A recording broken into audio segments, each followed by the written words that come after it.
My name is Judy. I'm 35, and I run a small design agency that specializes in house and apartment interiors.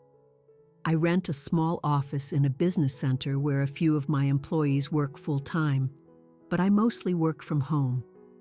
I'm constantly traveling to job sites to check on projects, but my apartment is really my main workspace.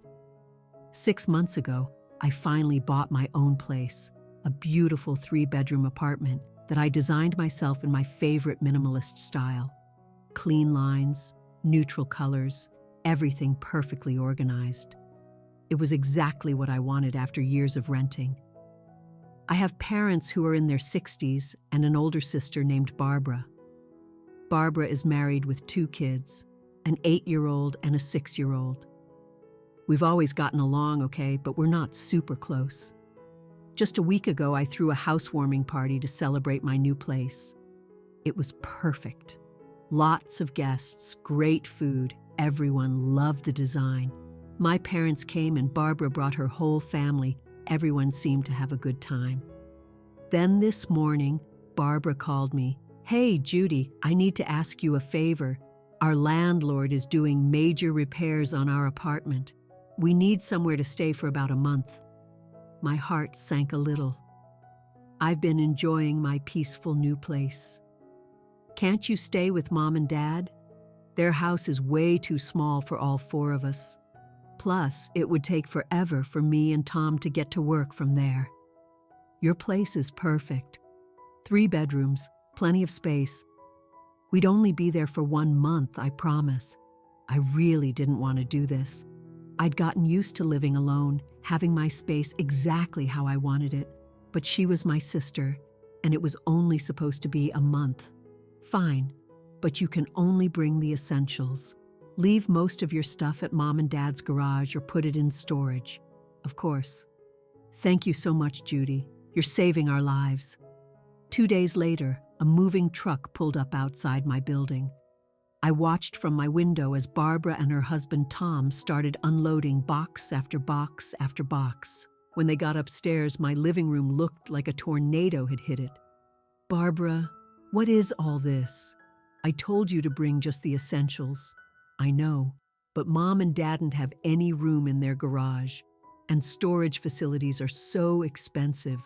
We'll just keep everything neat and tidy." The boxes were stacked everywhere. My beautiful minimalist living room looked like a warehouse. "Where is everyone going to sleep?" "Well, I figured Tom and I could take the guest bedroom.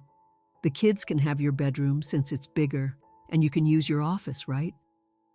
So I moved a cot into my home office and gave up my bedroom to her kids. The guest bedroom went to Barbara and Tom. My perfectly organized space was completely disrupted. The first few days were rough, but I tried to be a good sport about it. The kids were loud. They'd come home from school and immediately start running around, yelling and fighting with each other. But I figured I could handle it for a month. Barbara worked part-time. She dropped the kids off at school in the morning, work until about 2 p.m. Then instead of coming home to take care of her own children, she'd go meet friends or go shopping. "Aunt Judy, can you play with us?" the 8-year-old asked one afternoon while I was trying to work on a design proposal. "I'm working right now, sweetie, but we're bored. Mom said you'd watch us." "Aunt Judy, I'm hungry," the 6-year-old whined. The first few times I made them snacks, sandwiches, fruit, whatever I had around. But after a week of this, I was exhausted. "You guys are old enough to make your own sandwiches. The stuff is in the kitchen." A few days later, Barbara cornered me. "Judy, why are my kids eating nothing but peanut butter sandwiches all day?" "Because I'm trying to work and they said they were hungry." "But you're home all day, Barbara." "My home is my office. This is where I work. I have deadlines and clients and site visits." "Well, what am I supposed to do with the kids?" "I don't know. Maybe take care of them yourself instead of going out with friends every day." She didn't like that answer. The situation got even worse when I had to go inspect a job site that was 2 hours away. I told Barbara the night before that I'd be gone all day. The next morning, as I was getting ready to leave, she started freaking out. "You can't leave. What am I supposed to do with the kids? Take care of them. They're your kids, but I have plans to meet Lisa for brunch." "Then cancel your plans. That's not fair. You're being selfish." "Barbara, I'm going to work. You know, the thing that pays for this apartment you're staying in for free." She threw a complete tantrum, but I left anyway. I had a job to do. When I got home that evening, I found my parents sitting in my living room watching TV at full volume. Both my mom and dad are a little deaf, so they always have the volume cranked up. The kids were running around screaming. My parents were yelling at the TV, and Barbara was on the phone with someone, laughing loudly. "Hi, Mom. Hi, Dad. What are you doing here?" Barbara called us. "Mom said she needed someone to watch the kids since you abandoned them." "Abandoned them, right?" "I went to work." "Well, we're here now. Don't worry about dinner. I cooked for everyone." That was actually nice. Mom had made a big pot roast with all the sides. It was the first decent meal I'd had in days. But now, instead of just dealing with Barbara's family, I had my parents coming over every day to babysit. The noise level in my apartment went from bad to absolutely insane. Every afternoon it was chaos. Kids screaming, TV blaring, Barbara chatting on the phone, my parents talking loudly to each other. I couldn't concentrate on anything. The only upside was that Mom cooked dinner every night, which was actually really helpful. Saturday morning, I had to drive out to check on a renovation project about an hour away. It was a big job, a complete kitchen remodel, and I needed to make sure everything was progressing on schedule. When I got home that evening, I could hear noise coming from my backyard before I even got to my front door. Loud voices, music, the sound of people having a party. I walked through my apartment and looked out the back window. My parents had set up a full barbecue in my backyard. There were at least 15 people out there, relatives, neighbors, people I didn't even recognize. They were using my patio furniture, my grill, and from what I could see, they'd gone through all the groceries I just bought yesterday. I stood there for a minute, trying to process what I was seeing. They'd thrown a party in my backyard without asking me. I went outside with a smile on my face. No point in making a scene in front of all these people. "Hey everyone, having a good time, Judy," my dad called out. "We decided to have a little barbecue. Hope you don't mind." I minded a lot, but I wasn't going to embarrass myself in front of a bunch of people. "No problem. Looks like you found everything you needed." The party went on for another 2 hours. I stayed inside trying to work on some design plans, but it was impossible to concentrate with all the noise. Finally, around 10 p.m., the last guests left. My parents were packing up their things to go home. "Mom, Dad, can you help me clean up out here?" My mom looked exhausted. "Oh, honey, I'm so tired. It's been a long day. We really need to get home." And just like that, they left. Barbara had disappeared into her room with Tom and the kids. I spent the next 2 hours cleaning up beer bottles, paper plates, food scraps, and cigarette butts. My beautiful backyard looked like a disaster zone. The next day was Sunday, and my parents showed up again around noon. "We're here to watch the kids while Barbara goes grocery shopping," Mom announced. "Actually, I need to talk to you about yesterday. You can't throw parties in my house without asking me first." Dad looked offended. "Oh, come on, Judy. We were just having a little fun. You're such a loner. Sometimes you need some cheerful company around here." "I don't want any more parties here." "You're being ridiculous," Mom said. Barbara came out of her room. "What's going on? I'm telling Mom and Dad, no more parties in my house. Judy, they're just trying to have a good time. You're being really uptight about this." It's my house, Barbara. And speaking of which, your month is almost up. When exactly are you moving back to your apartment? Barbara got really quiet. Tom suddenly found something very interesting to look at on his phone. Well, the thing is, we gave up the apartment. The rent was going to be really high after the renovation. We decided it wasn't worth it. We're looking for somewhere else to live. I felt like I'd been punched in the stomach. When were you planning on telling me this? I'm telling you now. Look, if we stay here for a couple more months, it's not a big deal, right? My parents were nodding along like this was perfectly reasonable. Barbara, you told me 1 month. 1 month. Plans change, Judy. That's life. I went to my office and grabbed my laptop. I called my friend Marcus, who's a real estate agent. Marcus, I need you to send me rental listings for 2-bedroom apartments in the area where my sister used to live right now. Sure, Judy. Give me 10 minutes. I went back to the living room, where everyone was staring at me. What are you doing? Barbara asked. Getting you apartment listings. My phone dinged with an email from Marcus. I forwarded it to Barbara's phone. There. 23 available apartments in your old neighborhood. Start calling. Judy, you're being crazy. We're family. Family doesn't lie about how long they're staying. Family doesn't throw parties without permission. Family doesn't expect me to be a free babysitter while you go hang out with friends. My parents looked uncomfortable. Dad cleared his throat. Maybe we should go home today. Let you all work this out. After they left, Barbara and Tom went into their room and stayed there for the rest of the day. I could hear them arguing through the walls. A week later, I got my utility bills in the mail. My electric bill was usually around $100. This month, it was $280. My water bill went from $45 to $95. My gas bill tripled. Then I calculated how much I'd spent on groceries, usually about $200 a month for just me. Last month, I'd spent $800, and that didn't even include all the stuff my parents had used for their barbecue. That evening at dinner, I made an announcement. I've been looking at the bills. If you're not moving out next month, we need to make some new arrangements.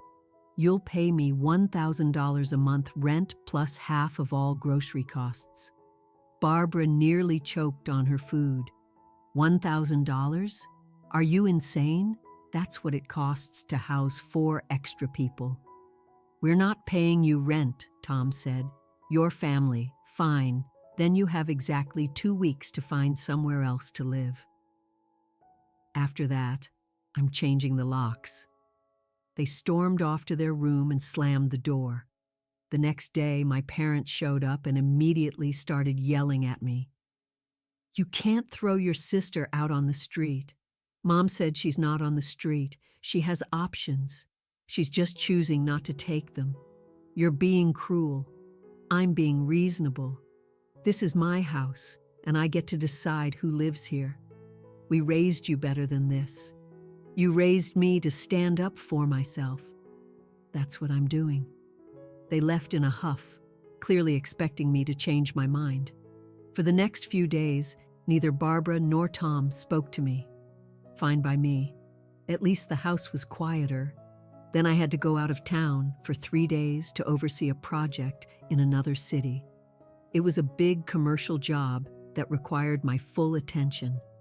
When I got home Thursday night, I could hear music and voices before I even got out of my car. I walked into my apartment to find about 20 people having a full-blown party in my living room. What the hell is going on? Everyone needs to leave now.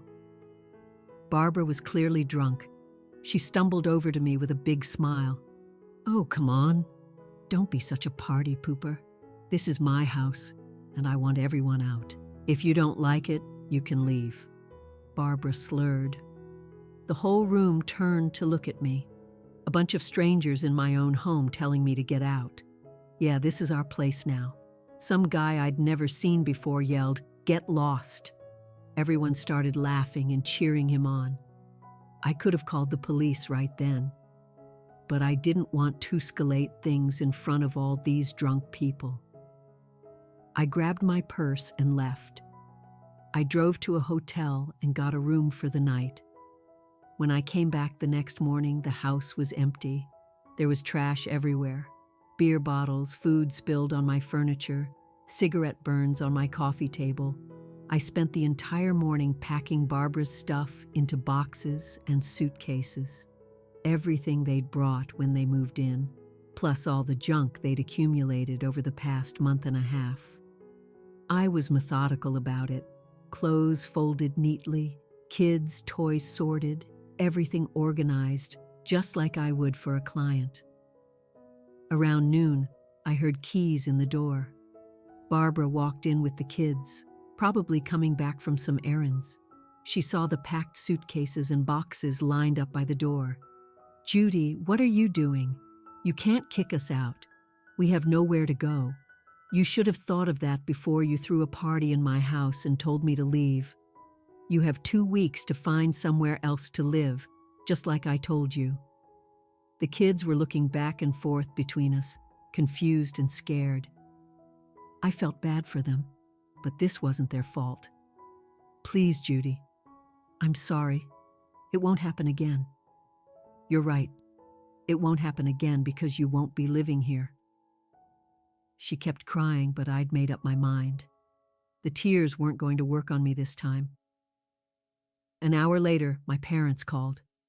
I could hear them yelling through the phone before I even answered. "How dare you throw your sister out?" Mom screamed.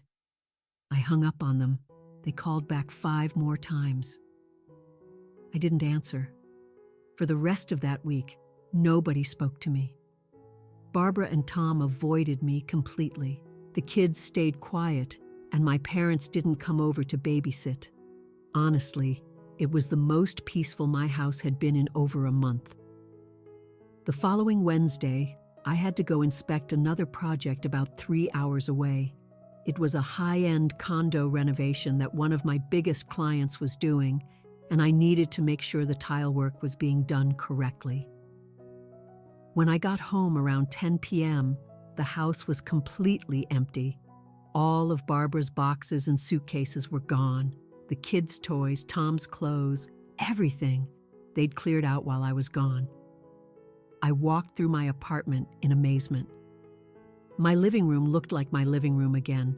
My bedroom was my bedroom. My office was just my office, not someone's makeshift bedroom. They hadn't left a note. They hadn't said goodbye. They definitely hadn't left any money to cover the extra utilities or groceries. But honestly, I didn't care. I was just relieved to have my space back. I spent the weekend deep cleaning everything. I shampooed the carpets, scrubbed the bathrooms, reorganized all my furniture back to where I wanted it. By Sunday night, my apartment looked exactly like it had before they moved in. For the next 2 months, I didn't hear from any of them. Not Barbara, not Tom, not my parents. It was like they'd all decided to pretend I didn't exist. I threw myself into work. I landed 2 new big projects, hired another employee, and even started looking into expanding my office space. Without the constant chaos and interruption, I was more productive than I'd been in months. Then one Saturday morning, there was a knock at my door. I looked through the peephole and saw my mom standing there with a pie dish in her hands. I opened the door. "Hi, Mom." "Hi, sweetheart." She handed me the pie. "Your favorite strawberry rhubarb." I set it on the kitchen counter. "What's going on, Mom?" She sat down on my couch and looked around the apartment.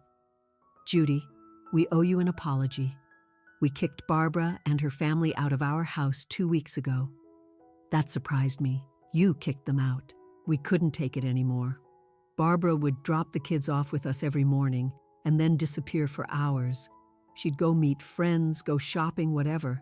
She never helped around the house, never bought groceries, never cooked meals. Sounds familiar. She left us to take care of her children while she did whatever she wanted.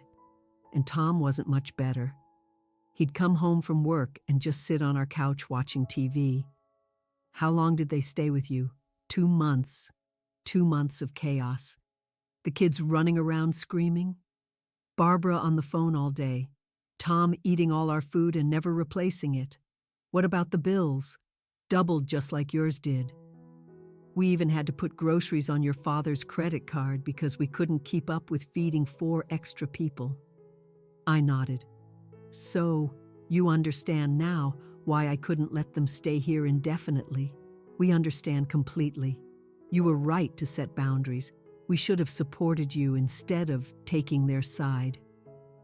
Where are they living now? They found a small apartment across town, 2 bedrooms. Barbara's been complaining about how cramped it is and how the neighborhood isn't as nice as yours.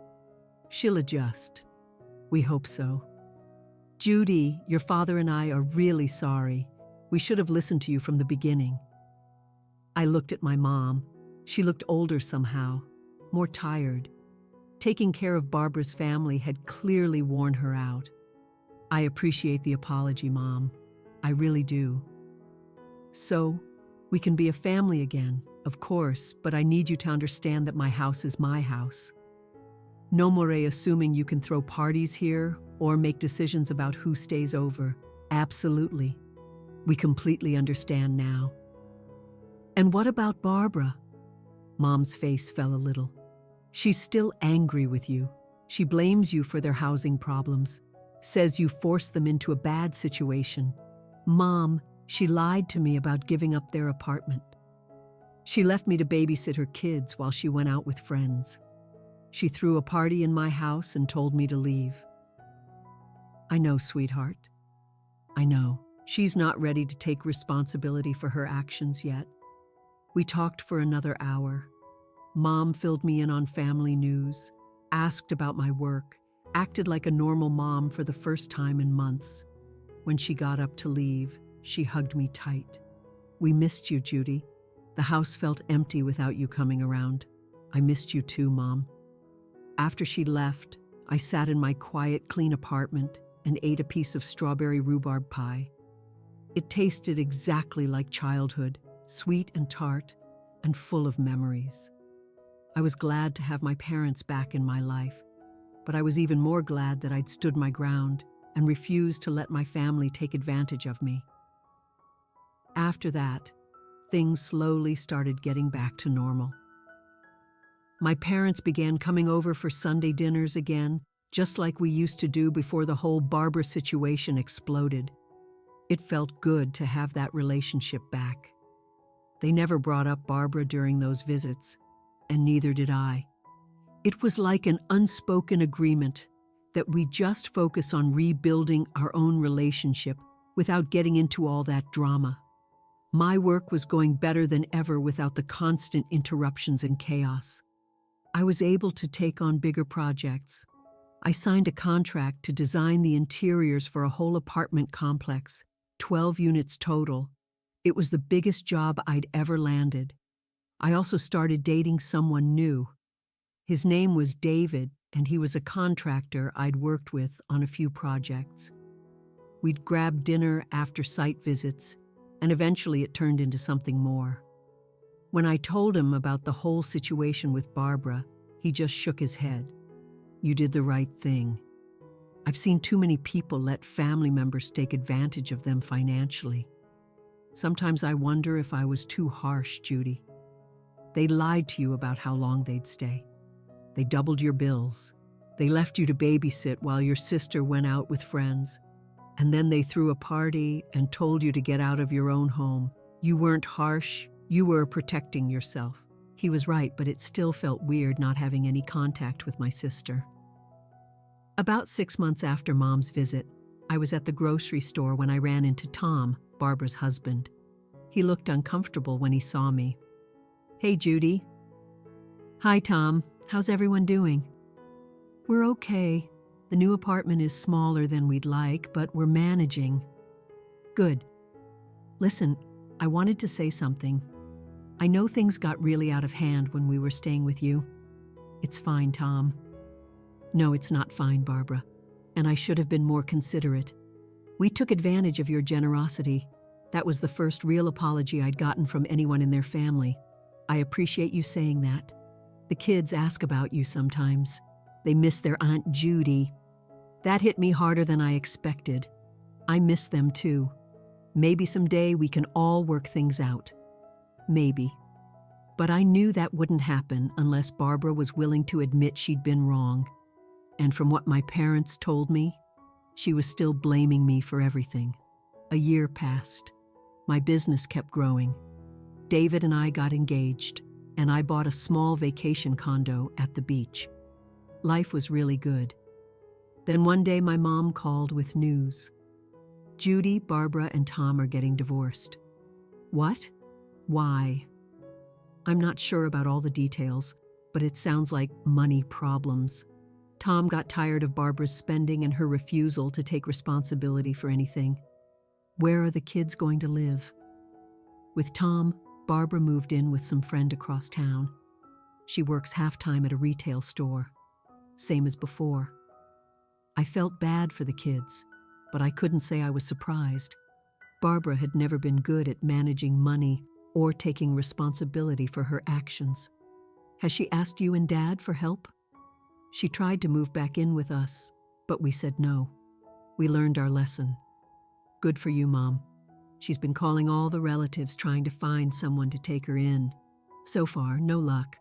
I wasn't surprised about that either. Word had probably gotten around about what happened when she stayed with me and then with my parents. She hasn't asked me for help. She's too proud. She still thinks she ruined her life by kicking her out.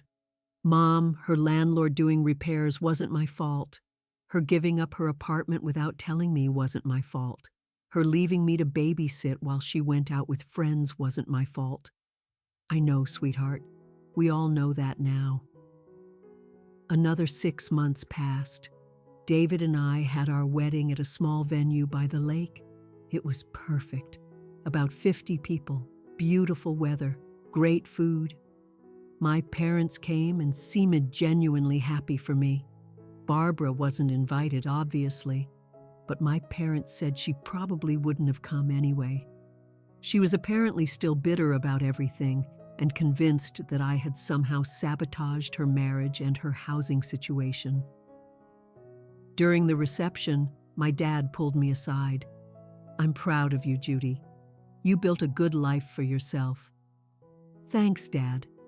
And I'm sorry it took us so long to see that Barbara was taking advantage of everyone around her. You were just trying to help your daughter. We were enabling her. There's a difference. He was right.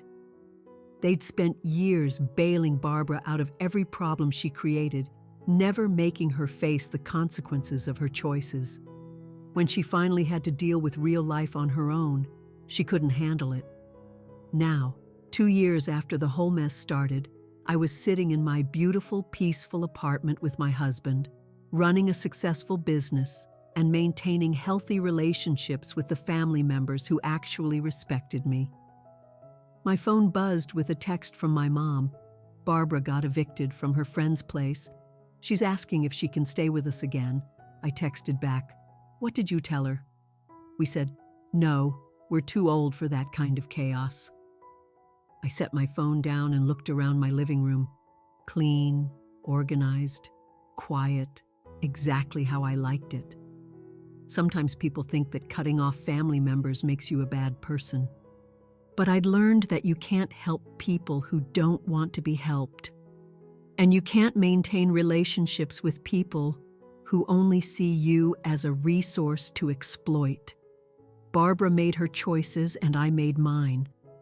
I chose to protect my peace of mind, my home, and my financial stability. And I'd never regretted that decision. Some families are toxic even when they're related to you by blood.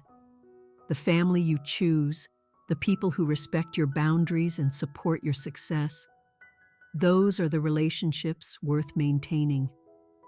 I was living proof that you could be happy and successful without enabling other people's dysfunction, even when those people happened to be your relatives.